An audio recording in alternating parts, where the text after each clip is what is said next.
في خبر عاجل الآن: وفاة خلود القعيد والدة رند الشهيلي ورفيف الشهيلي، حيث تم الإعلان عن الوفاة من خلال صفحة سناب شات الرسمية للطفلة رند الشهيلي.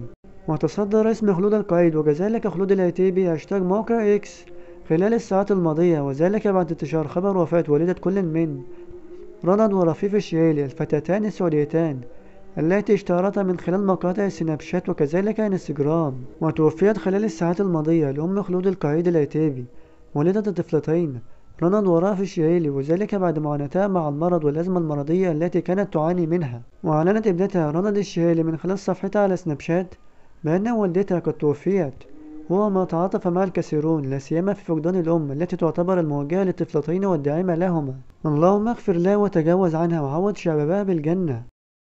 وبكده نكون وصلنا لنهاية الفيديو. متنساش تشترك في القناة وتفعل زر الجرس وتعمل لايك للفيديو ليصلك كل جديد. والسلام عليكم ورحمة الله وبركاته.